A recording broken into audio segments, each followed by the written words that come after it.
جسم انسانی کا علاج. میں آپ کو جب پڑھاؤں گی تو ضروری نہیں کہ ورڈ ٹو ورڈ پڑھاؤں، لیکن جو اس میں مشکل ورڈز ہوں گے اس کے معنی آپ کو بتاتی جاؤں گی. بعض دفعہ وہ لفظ بولنے کے بعد معنی بتاؤں گی اور بعض دفعہ بغیر بولے اس کی ٹرانسلیشن کر جاؤں گی تاکہ آپ کو سمجھ آ جائے کہ کیا چیز لکھی ہے. کیونکہ اس میں جیسے الفاظ آئیں گے برودت، یبوست، خشونت، رطوبت، تو اس کے معنی آپ کو الگ سے بتا دوں گی جو بہت مشکل الفاظ ہیں. اب یہاں پر جسم انسانی کے علاج کے بارے میں کہا گیا ہے طب ابدان، یعنی کہ ہمارے جسم کے علاج کا جو طریقہ ہے وہ 2 طریقے ہیں اصل میں. پہلی نوع یعنی پہلی قسم حیوان ناطق ہو یا حیوان غیر ناطق، یعنی انسان ہو یا جاندار، کوئی سا بھی جاندار. اللہ نے اس میں بعض فطری چیزیں پیدا کر دی ہیں، قدرتی طور پر کچھ چیزوں کی طلب رکھ دی ہے، جیسے جس میں کسی حکیم یا ڈاکٹر کے مشورے کی ضرورت نہیں ہوتی. مثال کے طور پر بھوک کا علاج آپ کھا کے کر لیتے ہیں، پیاس کا علاج آپ پانی پی کر لیتے ہیں، سردی کا علاج آپ گرمی سے کرتے ہیں اور گرمی کا علاج آپ سردی پہنچا کے کر لیتے ہیں. سخت گرمیوں میں آپ ٹھنڈا پانی پیتے ہیں، آج کل آپ تازہ پانی پیتے ہیں. سخت سردیوں میں آپ کپڑے خوب پہن کے رکھتے ہیں، گرمیوں میں آپ لون کے کپڑے پہنتے ہیں. کیوں؟ آپ اس کا علاج کر رہے ہوتے ہیں گرمی کا. اور عموماً ان چیزوں کا علاج ازداد، یہاں جو ورڈ یوز ازداد، اس کا مطلب ہے ضد سے ازداد ہے، یعنی اپوزٹ چیزوں سے علاج کیا جاتا ہے. بھوک کا اپوزٹ کیا ہے؟ کھا لینا، پیٹ بھر لینا. پیاس کا علاج جو ہے وہ پانی پی لینا. نیند کا علاج اس کو پورا کر لینا سو کر. لہٰذا اس میں آپ کسی سے مشورہ نہیں لیتے کہ اب کیا مجھے سونا چاہیے یا مجھے کھانا کھانا چاہیے. آپ کو کوئی مشورہ نہیں دیتا. جب آپ کو بھوک لگتی ہے آپ آٹومیٹیکلی کھانے کی طرف چل پڑتے ہیں. ٹھیک ہے. دوسری نوع یا دوسری قسم وہ ہے جس میں انسانی کے علاج کی، جس میں آپ اپنا خود علاج نہیں کر سکتے. اب سارے ٹوٹکے فیل ہو گئے، اب ساری تدبیریں کام نہیں دیتی. اب آپ کھاتے بھی ہیں، پیتے بھی ہیں، ریسٹ بھی کر رہے ہیں، سب کچھ کرتے ہیں، مگر بیماری ہے کہ جانے کا نام نہیں لیتی. تو ایسے میں آپ کو دوا کی ضرورت ہوتی ہے، علاج کی ضرورت ہوتی ہے. تو ایسے میں آپ کو کسی حکیم یا ڈاکٹر یا اسپیشلسٹ کے پاس جا کر اپنی ڈائگنوسس کرانی چاہیے، اس کا ٹریٹمنٹ کرانا چاہیے. اب کہتے ہیں کہ جسم کے اندر بیماری کیوں کر آتی ہے؟ جب ہمارے جسم کا جو مزاج ہے یا ہمارا جو ٹیمپرامنٹ ہے یا ٹیمپریچر ہے باڈی کا یا جسم کی جو ریکوائرمنٹس ہیں اس کے اندر جب ہم کچھ تبدیلی کر دیتے ہیں یا یوں بھی کہہ رہے ہیں جسم کے حقوق پورے نہیں کرتے تو وہ بیماری کی طرف بڑھنے لگتا ہے. اور ہمارا جو جسم کا مزاج ہے اعتدال پر جب قائم نہیں رہتا، مثال کے طور پر سردی، گرمی، پانی، ہوا، یہ 4 مین چیزیں ہیں جس کی جسم کو بڑے اعتدال کے ساتھ ضرورت ہوتی. جسم میں پانی کی کمی ہو، خشکی ہوگی، خشکی سے یہ ڈینڈرف ہو سکتا ہے، کانسٹیپیشن، قبض ہو سکتی ہے، اور بھی بہت سے پپڑیاں ہونٹوں پہ جم جائیں گی، کریکس آنا شروع ہو سکتے ہیں انگلیوں پہ، یا مطلب ڈرائینس کی وجہ سے خارش یا کچھ بھی ہو سکتا ہے. اسی طرح پانی کی زیادتی ہو جائے گی، پانی زیادہ پی لیں گے تو آپ کو ظاہر ہے یورین بار بار آئے گا، اور ہو سکتا ہے کہ سم ٹائمز اسٹمک بھی آپ کا لوز ہو جائے، یا دوسرے لفظوں میں پانی کا امبیلنس ہو جائے باڈی کے اندر. جیسے پانی کا ایک خاص اللہ تعالیٰ نے لیول رکھا ہے، پھیپھڑوں کی طرف کتنا ہونا چاہیے، گردوں کی طرف اس کا فلو کیسے ہونا چاہیے، دل کی طرف یا خون کے اندر پانی کی مقدار کتنی رہنی چاہیے جس سے ہمارا جسم جو ہے وہ صحت مند رہے. تو جب ہمارے جسم کے اندر پانی کی مقدار کہیں کم کہیں زیادہ یعنی بڑھ جاتی ہے یا کم ہو جاتی ہے تو اس سے بھی ہم بیمار ہو سکتے ہیں. مثال کے طور پر نزلہ زکام ہے، پانی کا فلو ناک کی طرف زیادہ ہو گیا. لیکوریا ہے، ویجائنل ڈسچارج، بہت سے بچیوں کو نہیں پتا ہوتا لیکوریا کس کو کہتے ہیں.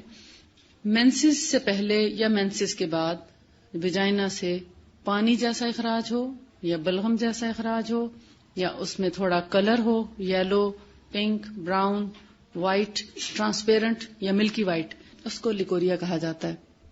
لیکوریا بھی کیا ہے؟ اب پانی کا فلو اس طرف کو زیادہ ہے، کانسٹیپیشن ہو گئی، آنتوں کی طرف پانی کی کمی ہو گئی، یا لوز موشن لگ گئے تو اس کا مطلب پانی کا فلو آنتوں کی طرف زیادہ ہو گیا، جب ایک طرف پانی کی مقدار یا فلوئڈز زیادہ خارج ہونا شروع ہو جاتے ہیں تو آٹومیٹیکلی دوسری طرف کہیں نہ کہیں خشکی بڑھنے لگتی ہے. تو کیا ہوتا ہے, ہمارا جسم جو ہے وہ اعتدال پہ نہیں رہا, اب وہ کسی نہ کسی بیماری کا شکار ہو جائے گا.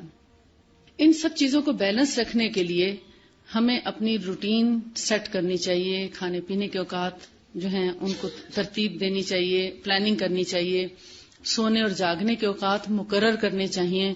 کبھی کبھار کمی بیشی ہو جاتی ہے, کبھی سفر ہے, کبھی کوئی فنکشن ہوتا ہے, یا کوئی ایسے گھر میں کسی بچے کی پیدائش ہے, یا کوئی شادی کا موقع ہے, یا جیسے مہمان آنے والے ہیں, تو روٹین میں تھوڑی بہت رد و بدل ہو جاتا ہے. اس میں بھی آپ کوشش یہ کریں کہ سب کو ساتھ لے کے چلیں.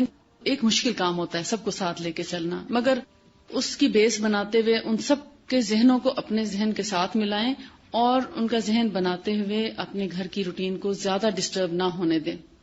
جب آپ ان کے مطابق چلیں گے تو آپ کی ساری رات کی نیند بھی ڈسٹرب ہو سکتی ہے اور صبح آپ کسی کام کے قابل نہیں ہوں گے, چھٹی کرنا پڑے گی آپ کو اپنے کاموں سے. لیکن اگر آپ ان کو یہی سنتیں بتائیں گے, آپ انشاءاللہ پڑھنے والے ہیں کہ وقت پہ سونا, وقت پہ جاگنا, وقت پہ کھانا, وقت پہ اپنے سارے کاموں کو سر انجام دینا ایک صحت مند معاشرہ تشکیل دیتا ہے.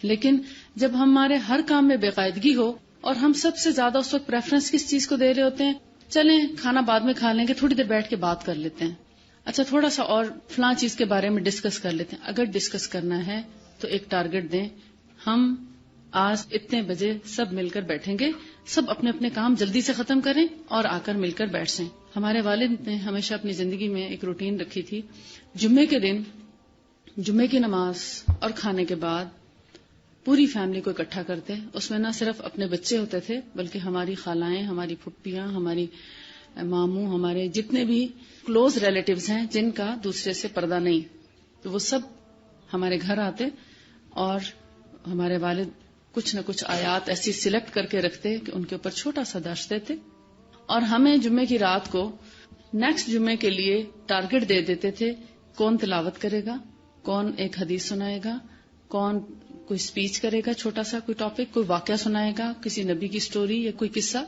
تو اس سے کیا ہوتا تھا کہ سب کو ایک تو بولنے کا طریقہ بھی آتا, کانفیڈنس ڈیولپ ہوتا, پھر اس کے بعد ایک جنرل ڈسکشن ہوتی اور ہمارے والد ہر دفعہ کچھ نہ کچھ نصیحت کے لیے اپنے پاس ایک میسج لکھ کے رکھتے اپنے بچوں کے لیے, اور وہ ہم سب کو انڈائریکٹلی جو ہفتے بھر میں ہماری غلطیاں اور خامیاں دیکھتے تھے وہ نوٹ کرتے جاتے تھے اور ڈائریکٹ ان کو ٹوکا نہیں کرتے تھے, سوائے اس کے کہ نماز پہ کمپرومائز نہیں تھا اور جھوٹ نہیں بولنا اور نماز نہیں چھوڑنی. باقی کسی چیز کے لیے اتنا اسٹرکٹلی کہا نہیں جاتا تھا.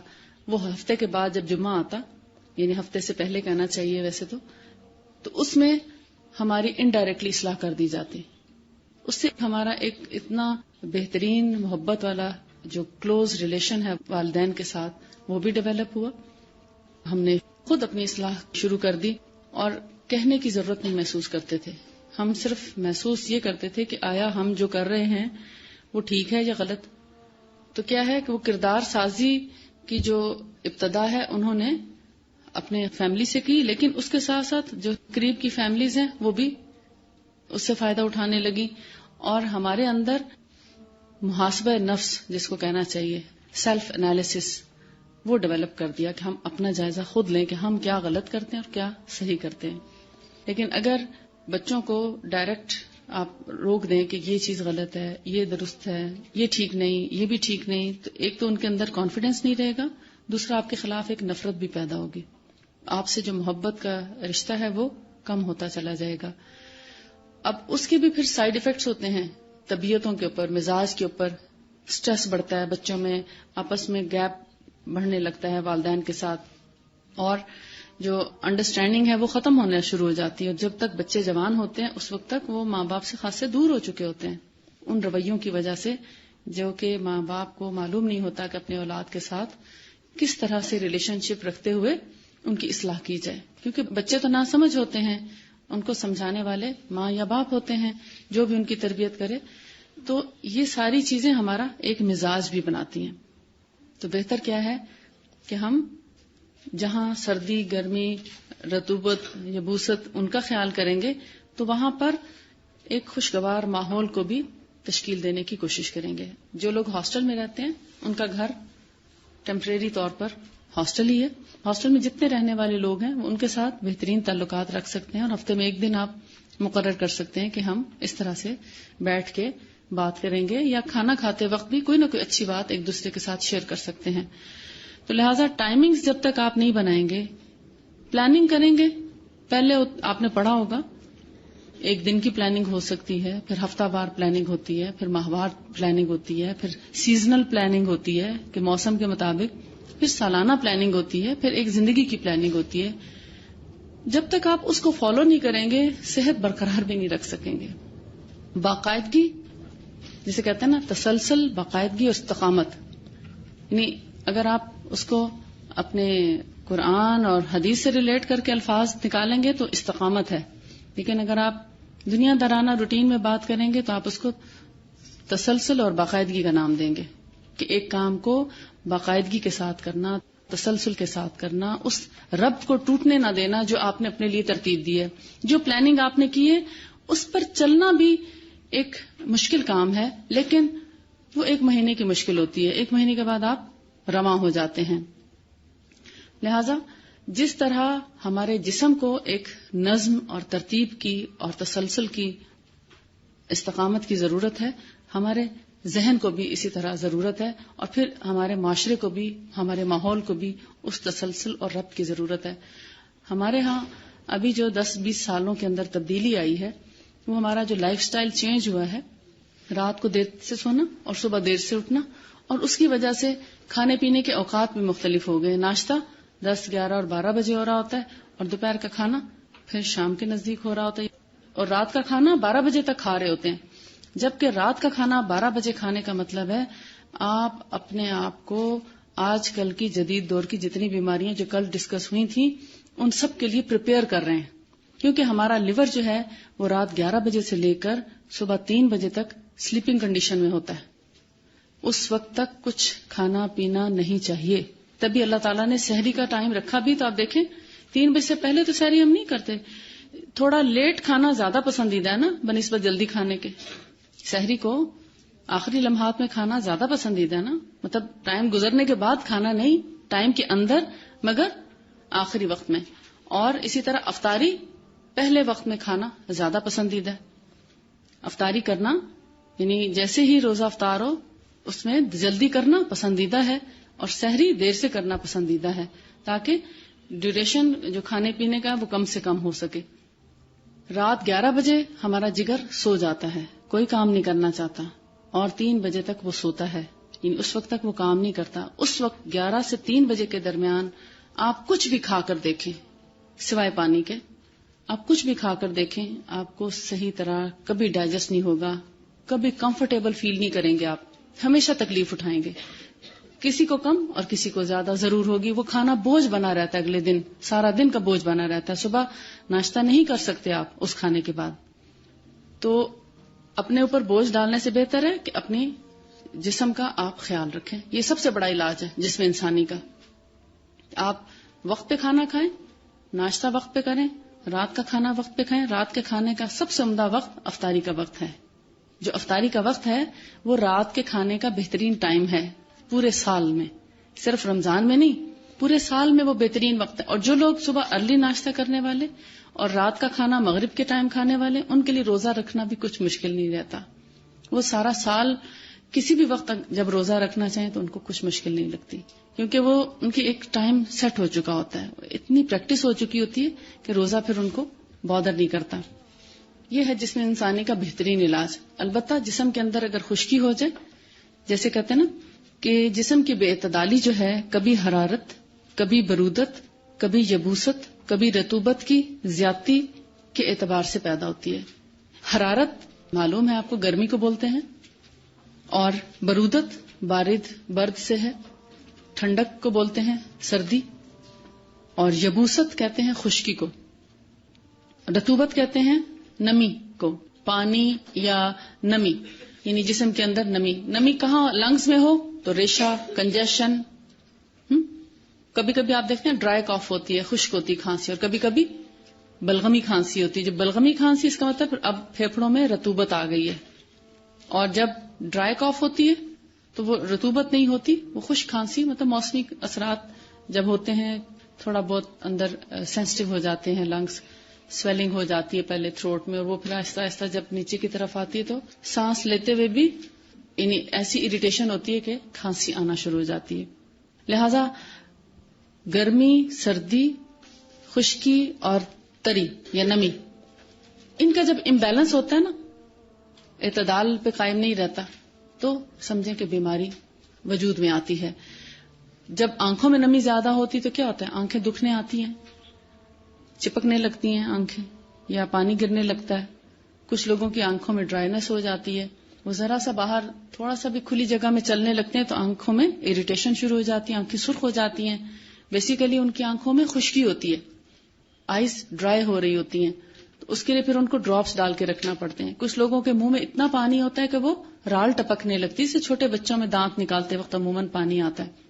اور اسی طرح بعض اوقات اتنی خشکی ہوتی ہے لوگوں کے منہ میں، بعض اوقات تو کسی خاص بڑی بیماری کی وجہ سے یا کیمو تھراپی کی وجہ سے بھی، اور بعض اوقات پانی کے سسٹم کی خرابی کی وجہ سے ان کو پھر باقاعدہ کچھ نہ کچھ ماؤتھ کو ویٹ رکھنے کے لیے کوئی اسپرے یا کچھ لینا پڑتا ہے، یا ببل وغیرہ رکھ لیتے ہیں کہ تاکہ کچھ نہ کچھ سلائیوا بنتا رہے. کچھ لوگوں کا سلائیوا ہی ڈرائی ہو جاتا ہے. میرے پاس ایسے کئی کیسز ہیں جن کا گلینڈز جو ہیں وہ بیکار ہو گئے ہیں، ان سے اب رطوبت ہی نہیں آتی، ان کا منہ اتنا خشک ہو جاتا ہے کہ ان کو منہ میں پانی رکھنا پڑتا ہے. ایسے بھی پرابلمز ہوتے ہیں. اسی لیے کل میں نے ذکر کیا تھا کہ اگر کچھ لوگوں کو پیاس زیادہ لگتی ہے تو پہلے تو وہ کوشش کریں کہ پانی پی کے اس کمی کو پورا کر لیں. ہو سکتا ہے جسم کو ضرورت ہو پانی کی، لیکن اگر 1 سال سے 2 سال سے زندگی بھر سے پیاس بہت ہی زیادہ لگتی ہے تو اس کا مطلب کہ کوئی پرابلم ہے تو اس کا علاج کرنا چاہیے. کیونکہ ایک انسان بغیر پانی پیے 4 سے 6 گھنٹے آرام سے گزارا کر سکتا ہے، اور اگر وہ نہ کر سکے تو اس کا مطلب ہے یعنی پانی پینا چاہیے، لیکن اگر ان کیس اگر کوئی مجبوری ہے، کوئی ضرورت ہے اور نہیں پی سکتا تو اتنا مشکل نہیں ہے کہ وہ برداشت نہ کر سکے. روزے میں بھی ہم 8 سے 10 اور 16 گھنٹے تک کا روزہ رکھ لیتے ہیں بغیر پانی پیے، تو اس کا مطلب ہے کہ ہمارے اندر کیپیسٹی ہے، ہم اس کو سسٹین کر سکتے ہیں. لیکن اگر نہیں کر سکتے اور ہمیشہ سے نہیں کر سکتے تو اس کا مطلب ہے کہ کوئی پرابلم ہے تو اس کا مداوع کرنا چاہیے. اس کے اندر یہی 2 چیزیں ہیں اس پورے لیسن میں، کہ ایک تو وہ ٹریٹمنٹ ہے جو آپ خود سے اپنی عقل سے سمجھ بوجھ سے کر سکتے ہیں، اور ایک وہ ہے جب آپ نے اپنے جسم میں اتنی گڑبڑ کر لی ہے کہ اب اس کو علاج کی ضرورت ہے تو پھر آپ کو اس کا کسی نہ کسی سے مشورہ کر کے علاج کرنا چاہیے. اور علاج کس کے پاس جا کے کرانا چاہیے؟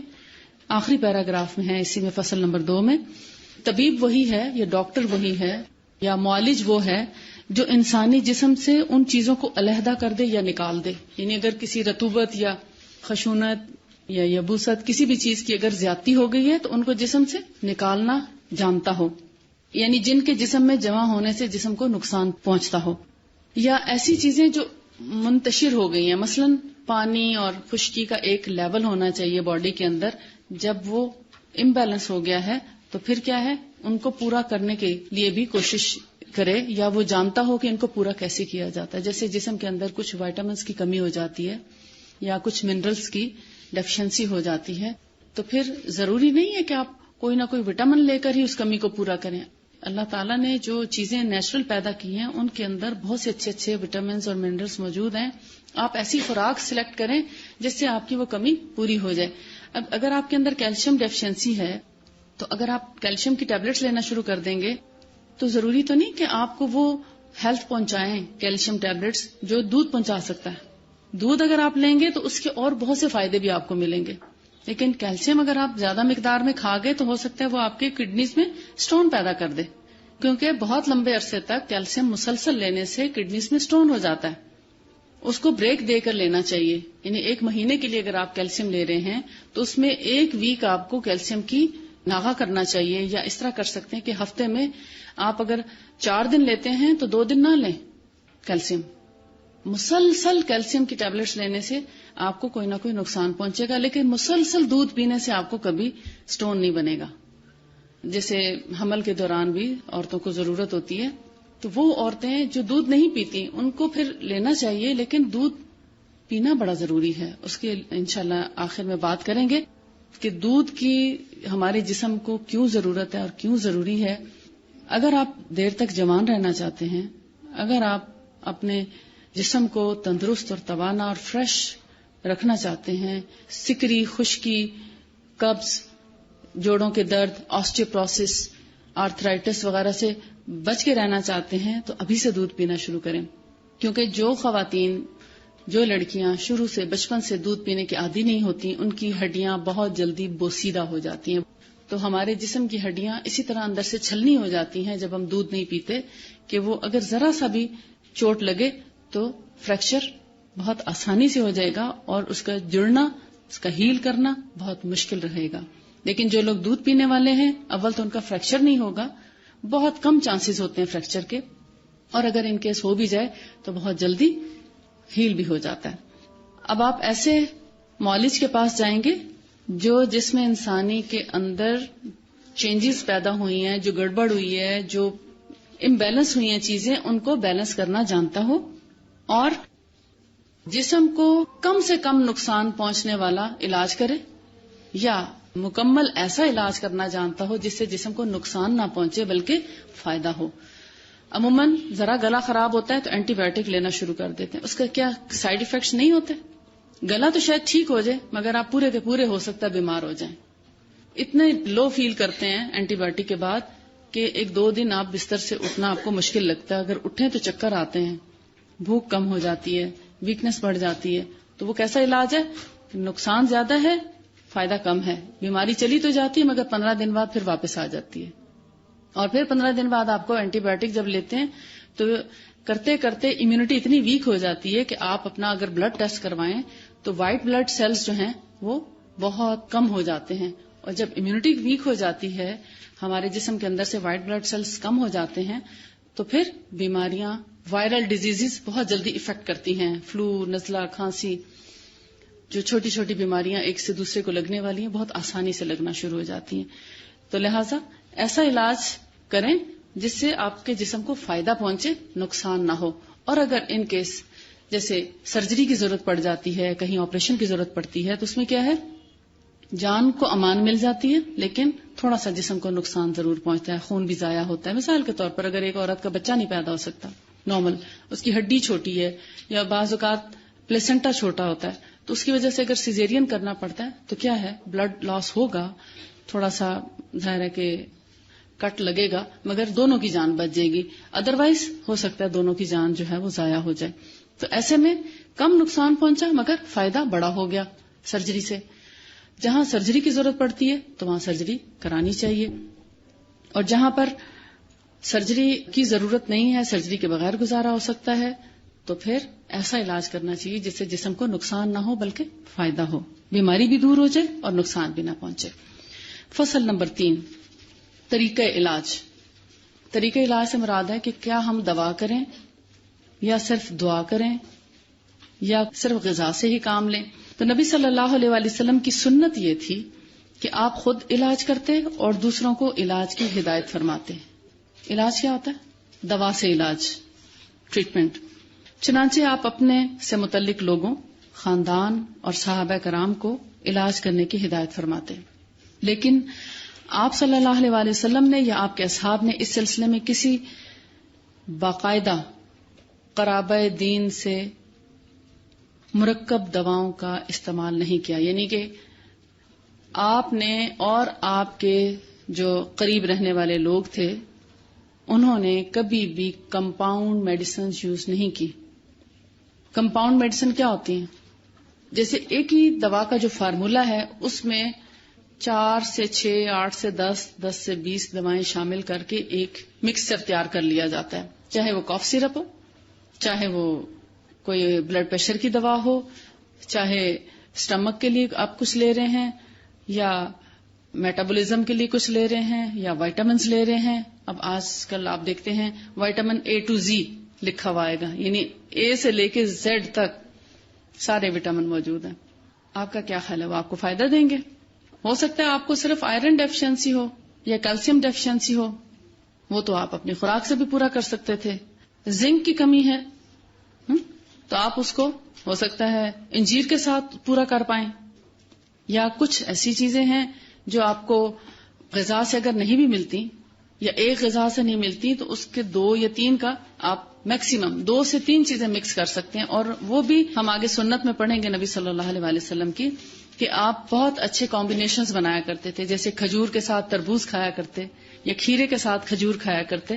تو اس سے ہمیں یہ پتا چلتا ہے کہ ایک گرم چیز تو دوسری ٹھنڈی چیز کو ایسا کمبینیشن بناتے کہ ایک کی گرمی سے دوسرے کی سردی اور دوسرے کی سردی سے پہلے کی گرمی جو ہے وہ بیلنس ہو جاتی.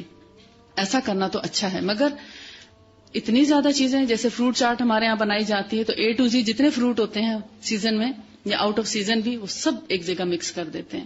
وائٹامنز لینے جائیں تو A to Z وائٹامنز ہیں, جسم کو ضرورت ہے یا نہیں ہے آپ لے آتے ہیں کہ اس میں سب کے ساتھ موجود ہے, میں اطمینان سے کھاؤں گی, اب کسی قسم کی وائٹامن ڈیفیشنسی نہیں ہوگی.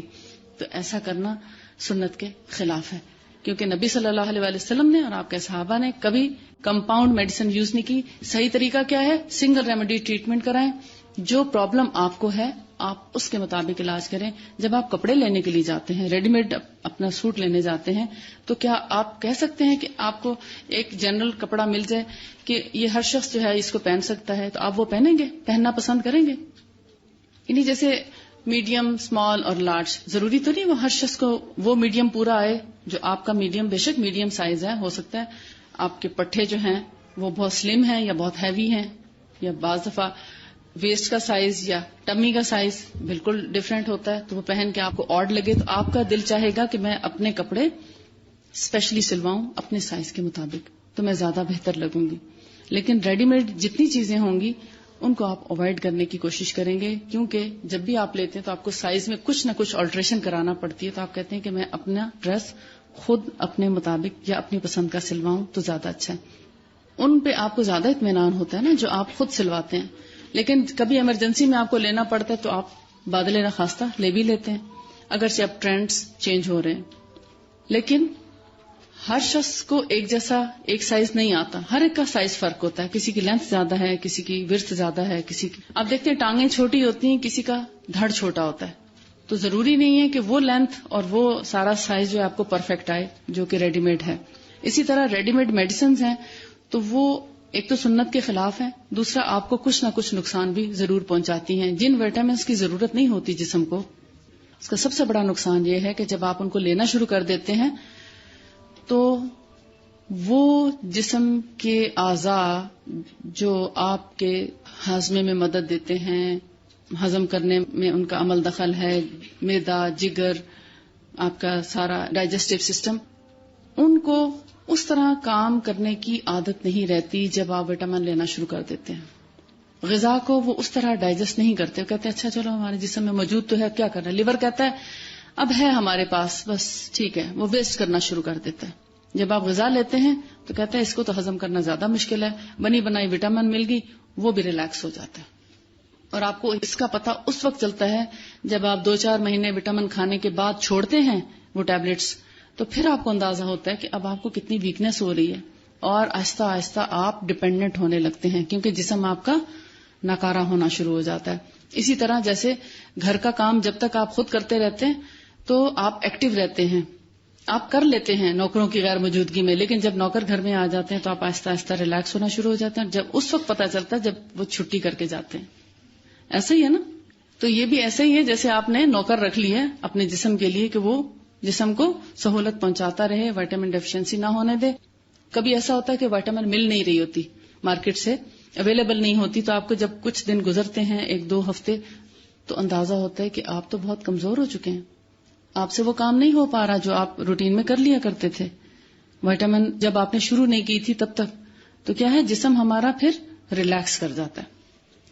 تو اس لیے سنت طریقہ علاج یہ ہے کہ آپ سنگل ریمیڈی ٹریٹمنٹ کریں, اس ڈاکٹر سے علاج کرائیں جو واحد دوا سے علاج کرنا جانتا ہو, ایک بیماری کو ایک دوا کے ساتھ دور کرنا جانتا ہو.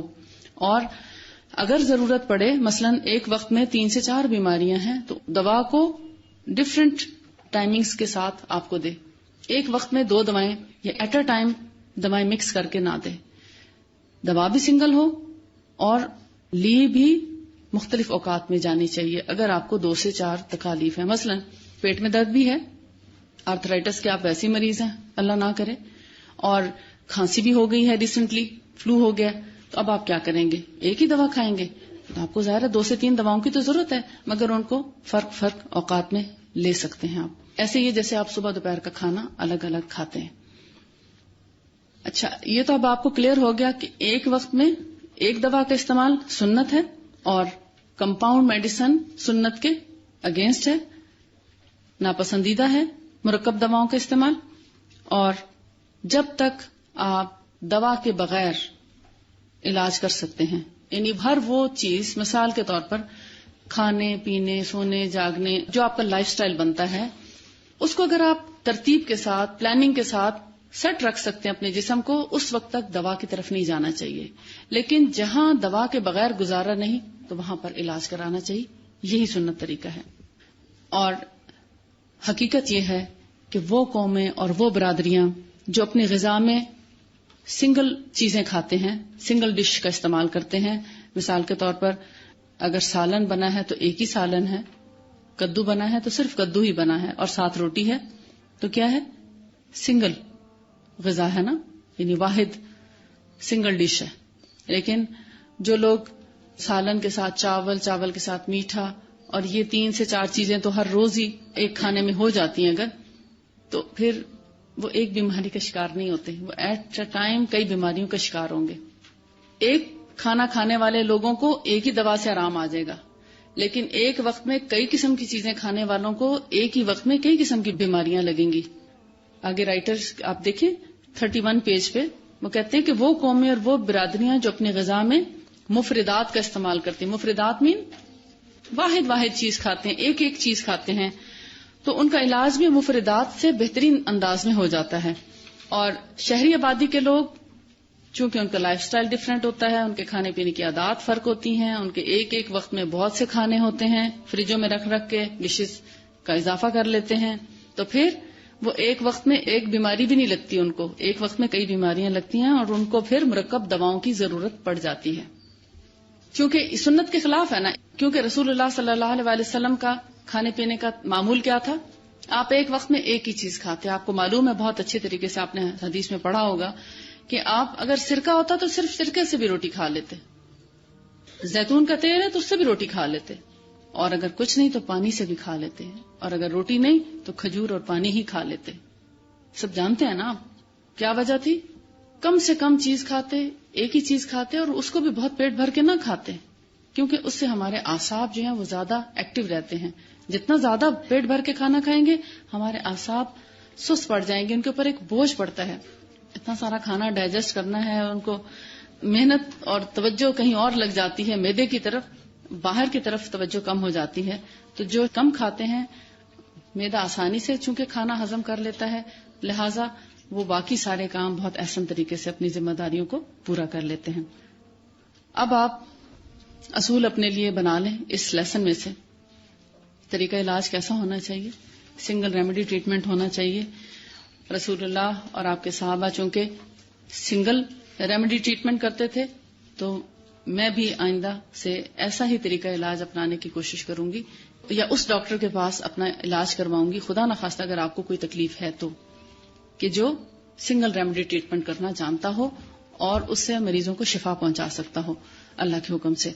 اور کھانے میں بھی ایک ڈش کی طرف آئیں، ایک وقت میں زیادہ کھانے نہ کھائیں. کبھی کبھار دعوت یا شادی بیاہ یا کچھ ایسا موقع ہوتا ہے تو اس میں اگر آپ تھوڑا سا چکھ لیتے ہیں 2 سے 3 چیزیں تو کبھی کبھار میں کوئی حرج نہیں. خوشی منانا انسان کا حق ہے، جیسے عید کا موقع آتا ہے تو آپ کئی چیزیں بنا لیتے ہیں، تو اگر اس میں کبھی کبھار کھا لیتے ہیں تو اتنا فرق نہیں پڑتا. لیکن روٹین لائف میں اس طرح مکس اپ نہ کریں زیادہ چیزیں. ہر بیماری کا علاج ہے. فصل نمبر 4. امام مسلم نے صحیح مسلم میں ابو زبیر رضی اللہ تعالیٰ عنہ کی حدیث سے جو جابر بن عبداللہ کی سند سے مروی ہے روایت کیا ہے کہ نبی کریم صلی اللہ علیہ وآلہ وسلم نے فرمایا کہ ہر بیماری کا علاج موجود ہے.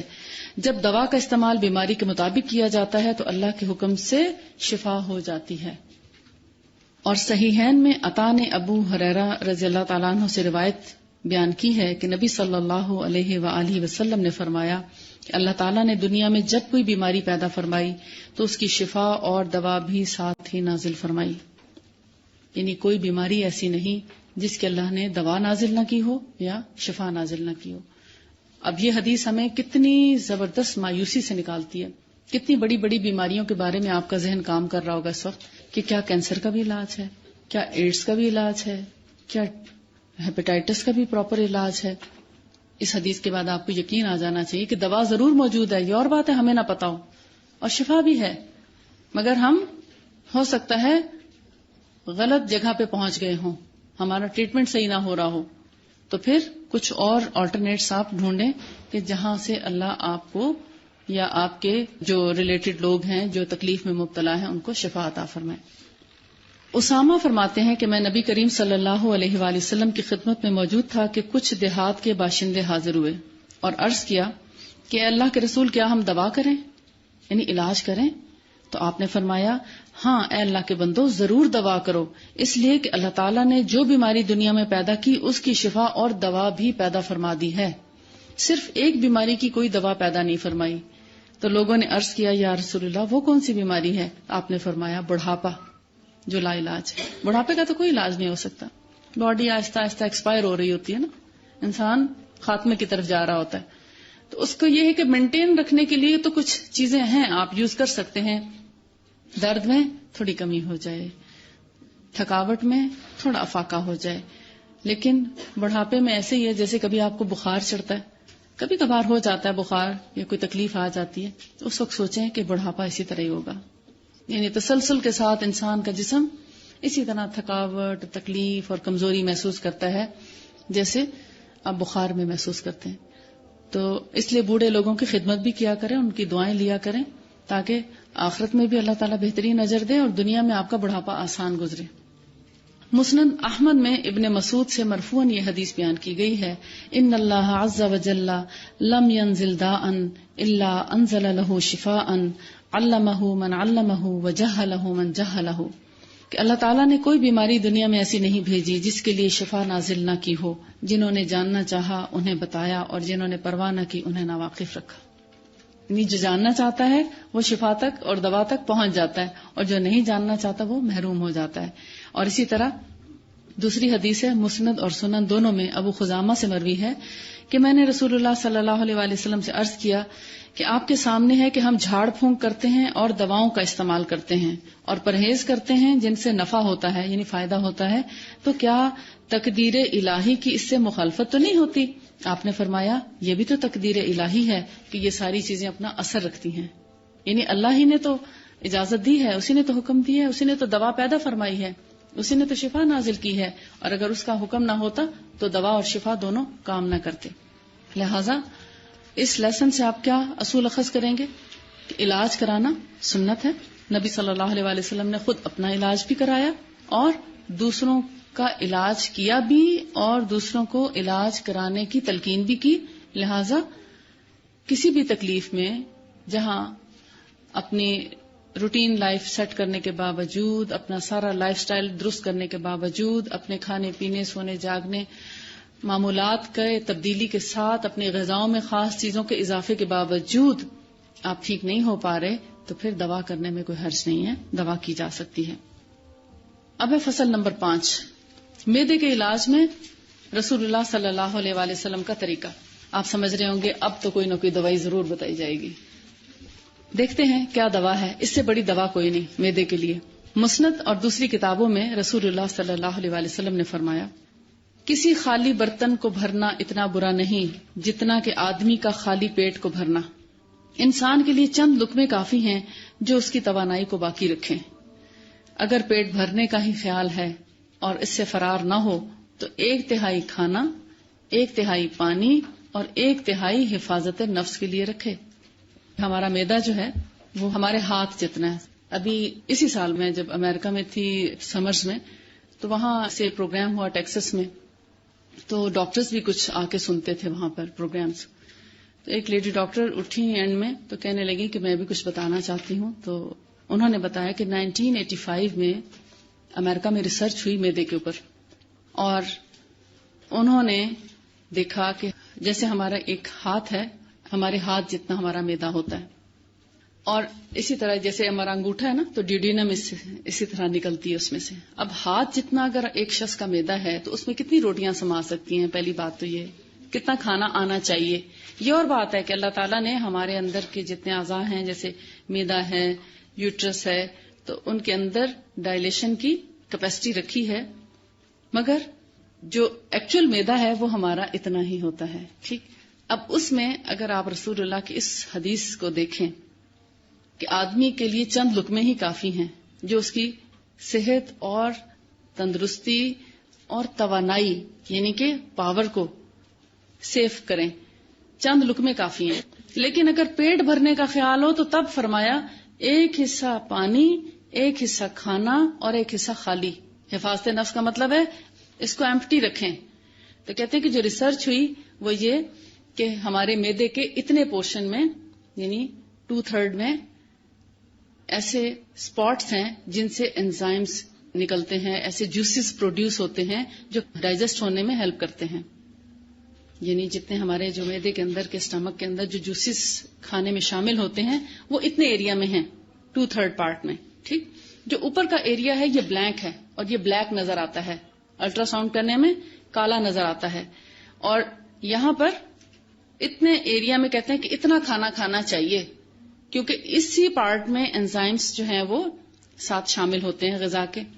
اور اگر یہ ایمپٹی نہ رکھیں اور اس کو بھی فل کر دیں کھاتے ہوئے تو پھر کیا ہوتا ہے, چونکہ اس جگہ پہ کھانے کو ڈائجسٹ کرنے کے لیے جوسز پروڈیوس نہیں ہوتے, کھانا ڈائجسٹ نہیں ہوتا, تو ہمارا معدہ اپسٹ ہو جاتا ہے. کبھی گیسٹرک پرابلم ہو سکتا ہے, کبھی ڈائریا بھی ہو سکتا ہے, کبھی بدہضمی کی وجہ سے الٹیاں موشن لگ سکتے ہیں, اور مستقل ایسا کرتے رہنے سے سویلنگ ہو جاتی ہے, بعض اوقات ورم ہو جاتا ہے معدے پہ, کرونک امراض شروع ہو جاتے ہیں. تو بہتر یہ ہے کہ اس سنت کو اپنائیں, اور یہ آج سے آپ انشاءاللہ اپنے پاس نوٹ بھی کریں گے, خود بھی اپنائیں گے, اور کھانا کھاتے وقت باقی ساری ہاسٹل کی برادری کو بھی بتائیں گے. اس طرح کیا ہوگا, کھانے میں برکت بھی ہوگی, بچت بھی ہوگی, اور وہ جو ایک سے ایک بڑھ کر آگے ہرس ہوتی ہے نا کہ بس جلدی سے مجھے مل جائے, کہیں کم نہ پڑ جائے, شاید ختم نہ ہو جائے. آپ دیکھیں جب آپ دوسروں کو دینے والے بن جائیں گے نا, اس کھانے میں اللہ بہت برکت دے گا, کیونکہ کسی کو دینے سے مال کم نہیں ہوتا نا. خدا کی قسم صدقہ کرنے سے مال کم نہیں ہوتا. یاد ہے نا آپ کو حدیث 3 دفعہ آپ نے فرمایا. تو جب آپ کھانا اپنا کھانا دوسرے کو پیش کر دیں گے, ڈالا تو آپ نے اپنے لیے تھا, دوسرے کو دے دیں گے تو گویا وہ صدقہ نہیں ہے کہ آپ نے اپنے حق کسی اور کو دے دیا اور پھر آپ اپنے لیے اور ڈال لیتے ہیں. تو کیا ہے, آپ ڈالتے جائیں اور دوسروں کو پاس کرتے جائیں. ایک تو ٹائم میں بچت ہوگی, دوسرا وہاں پہ رش نہیں ہوگا, اور تیسرا آپ کی طرف سے وہ صدقہ نکلتا جا رہا ہے. اس مال میں کیسے کمی ہو سکتی ہے, اس کھانے میں کیسے کمی ہو سکتی ہے. لیکن جب ہم ہرش کرتے ہیں نا, جب گیدرنگ ہوتی کہ پہلے میں لے لوں کہیں کم نہ ہو جائے, وہ جو خود ہر شخص کی خود لینے کی جو روش ہے نا, اس سے اس کھانے میں برکت نہیں رہی. یہ شیطانی طریقہ کار ہے کہ بس مجھے مل جائے چاہے اور کسی کو ملے نہ ملے. شیطان اس طریقے سے کھاتا ہے. لیکن اللہ کے مومن بندے کہتے ہیں دوسروں کو ملا ہے کہ نہیں ملا میری خیر ہے, باقی سب کھا لیں میری خیر ہے. کیوں باقی سب کھا لیں گے, اگر میں بچ بھی گیا تو مجھے اللہ جنت میں کھلائے گا اس کے بدلے. تو دنیا کا کھانا تو کیسا کھانا ہے, جنت کے کھانے کیسے ہوں گے. مومن کی نظر ہوتی آفاق پہ جہاں جنت ہے, جہاں اللہ کی رضا ہے, اور کافر کیا ہے, وہ دنیا کی چیز چھوٹی سی چیز کے پیچھے مرتا ہے. تو ہمیشہ اپنی نظر کو بلند رکھیں, ٹھیک ہے. اور معدے کو بھرنے کا خیال ہے ہی, اگر پھر بھی معدے کو بھرنے کا خیال ہے تو پھر کیا کریں, ایک حصہ پانی, ایک حصہ کھانا اور ایک حصہ خالی. آج سے اس سنت پر کون کون عمل کرے گا انشاءاللہ. اور اس کا رزلٹ آپ ود ان فیو ڈیز یا ود ان فیو ویکس آپ دیکھیں گے. ہو سکتا ہے کلاس کے اینڈ تک آپ اس کے کچھ ریزلٹس مجھے بتائیں, اور جو اس پر پابندی سے عمل کرے گا تو انشاءاللہ آخری کلاس میں پوچھوں گی کہ جن جن کے معدوں کی تکالیف تھی یا ڈائجسٹو سسٹمز کے جو پرابلم تھے, اگر انہوں نے اس سنت پر عمل کیا ہے تو ان کو کتنا فائدہ ہوا ہے. تو وہ آپ نے ان فائدوں کو بھی ڈسکس کرنا ہے لاسٹ کلاس میں انشاءاللہ. کیونکہ کھانا پیٹ بھر کر کھانے سے کیا ہوتا ہے, بدن کو فائدہ پہنچنے کی بجائے نقصان پہنچتا ہے. زیادہ کھانا کھا کے کیا ہوتا ہے, نیند آتی ہے نیند, یا آپ زیادہ کام کر سکتے ہیں, نیند آتی ہے, دماغ مؤفسا ہو جاتا ہے, اور جسم میں سستی اور کاہلی پیدا ہونے لگتی ہے, آپ ایکٹیو نہیں رہتے. اور اگر آپ کھانا کم کھائیں, خاص طور پر گرمیوں کی دوپہر میں آپ دوپہر کا کھانا کم کھا کر دیکھیں تو آپ کو لگے گا کہ آپ کو انرجی ملی ہے. لیکن ایک شخص زیادہ کھائے اور ایک کم کھائے، دونوں کے آفٹر ایفیکٹس آپ دیکھ لیں کہ جس نے کم کھایا ہے وہ 5 منٹ لیٹنے میں اس کا کیلولا مکمل ہو جاتا ہے اور فریش ہو کے اپنا دن بھر کا کام جو ہے وہ شروع کر دیتا ہے. لیکن جس نے کھانا زیادہ کھایا وہ جب تک 2 سے 3 گھنٹے سو نہ لے وہ اٹھ کے کام نہیں کر سکتا. تو ایسا زیادہ کھانا جو انسان کو سونے کی طرف مائل کرے، جسم میں سستی پیدا کرے، تو اس کھانے کی کوئی فائدہ نہیں ہے. کیونکہ کھانا پیٹ بھر کر کھانا جسم کی تمام قوتوں کو کمزور کر دیتا ہے. اور کھانا بھی ایک حد تک ہی معدہ ہضم کر سکتا ہے نا. اگر آپ معدے پر ناروا بوجھ ڈالیں گے تو معدہ بھی تھک جائے گا. آپ کے کچھ سوالوں کے جواب دے دیتی ہوں. جنہوں نے سوال اس طرح کے کیے نا کہ ہمارا یہ پرابلم ہے، میں اس کے لیے کیا کروں، جسم بازو ٹانگوں میں درد ہے، تو یہ تو پرسنل ہے نا، یہ آپ بعد میں پوچھ سکتے ہیں. آئرن ڈیفیشنسی کس چیز سے دور کر سکتے ہیں، اس کے لیے کیا خوراک لیں. آئرن ڈیفیشنسی کے لیے مختلف چیزیں ہیں. مثال کے طور پر انجیر بہت بڑا سورس ہے، کلیجی، لیور، کلیجی کا استعمال. پھر سبزیوں میں چکندر اور گاجر بہت اچھی چیز ہے، اور پھلوں میں انجیر بہت اچھی چیز ہے، انار ہے. اگر اورنج، اب جیسے اورنج کا موسم آ رہا ہے، اورنج کے ساتھ اگر ایک بوائلڈ ایگ لے لیا جائے تو آئرن ڈیفیشنسی کو آپ دنوں میں کور کر سکتے ہیں. یعنی اورنج اگر آپ کھائیں 2 سے 3 اورنج، چاہے وہ موسمی ہے، چاہے کنو ہے، چاہے مالٹا ہے، کوئی سا بھی ہے، ایک ابلا ہوا انڈا ان چیزوں کے ساتھ مکس کر کے کھا لیں. یعنی آپ جیسے فرض کریں اورنج کھایا، اوپر سے انڈا کھا لیں یا مڈ میں انڈا کھا لیں، تو ود ان فیو ڈیز آپ کی آئرن ڈیفیشنسی جو ہے وہ کور ہو جاتی ہے. گلے میں مسلسل درد ہو تو آپ گاگلز کیا کریں گرم پانی میں نمک ڈال کر. اگر بھینس کا دودھ میسر نہ ہو تو خشک دودھ تازہ دودھ کی کمی پوری کر دے گا. کمی تو پوری نہیں کرے گا، مگر some thing is better than nothing. کچھ نہ کچھ گزارا ہو جائے گا، کیونکہ جو انسانوں کا بنایا ہوا دودھ ہے وہ اللہ کے بنائے ہوئے دودھ کے برابر تو کبھی نہیں ہو سکتا. امراض متشابہ کی 8 قسمیں ہیں، 4 بسیط، 4 مرکب. بسیط میں بارد، ہار، رطب، یابس امراض شامل ہیں، اور مرکب میں ہار، رطب، ہار، یابس، بارد، رطب اور بارد یابس شامل ہیں. ان کو ایکسپلین کر دیں. امراض متشابہ کی 8 قسمیں ہیں، آپ کے لیسن میں ہے. امراض متشابہ کہتے ہیں ایسے امراض جو ڈائریکٹ نہ ہو، جیسے نزلہ ہو جاتا ہے، فلو ہو جاتا ہے، کھانسی کیا ہے، ڈائریکٹ ہے نا، ابھی چھینکیں آئیں اور نزلہ شروع ہو گیا. لیکن امراض متشابہ سے مراد ایسے امراض ہیں جو کمپلیکیٹڈ کہہ لیں آپ، کمپلیکیشنز جب باڈی کے اندر پیدا ہو جاتی ہیں. اور جیسے کہتے ہیں اب آئرن ڈیفیشنسی کیا ہے، کیا یہ ڈائریکٹ کوئی بیماری ہے؟ نہیں ہے نا. کیا ہے، آپ نے اپنی ہیلتھ کا خیال نہیں رکھا بڑے لمبے عرصے سے، یا آپ کو اس سے پہلے ہو سکتا ہے بہت شدید قسم کا ڈائریا ہوا ہو، یا بہت عرصے سے آپ کو لیکوریا رہا ہو، آپ نے اس کا علاج نہ کیا ہو، یا بہت عرصے تک وامٹنگ آتی رہی ہو جیسے حمل کے دوران آتی رہتی ہیں، اس کے بعد پھر آئرن ڈیفیشنسی ہو جاتی ہے، یا کوئی ایسی بیماری مینسٹرل ڈس آرڈر ہے، پیریڈز بہت زیادہ آتے ہیں، اس میں اتنا بلڈ لاس ہو جاتا ہے کہ آئرن ڈیفیشنسی ہو جاتی ہے. تو ایسے میں کیا ہے، یہ ڈائریکٹ ڈیزیز نہیں ہے نا، اب کسی نہ کسی بیماری کے نتیجے میں پیدا ہونے والی بیماری، یہ امراض متشابہ کہلاتے ہیں.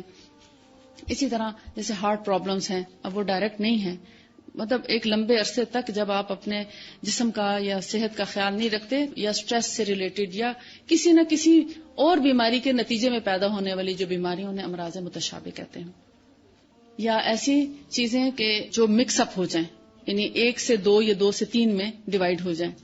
اب جیسے ٹائیفائڈ ہے، اس میں کیا ہوگا، ہے تو بخار مگر اس کے ساتھ سٹمک اپسیٹ ضرور ہوگا، جسم میں دردیں ہوں گی.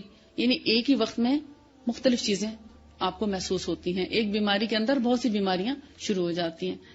اب اس میں کہتے ہیں 4 مرکب میں کمپاؤنڈ مکسر.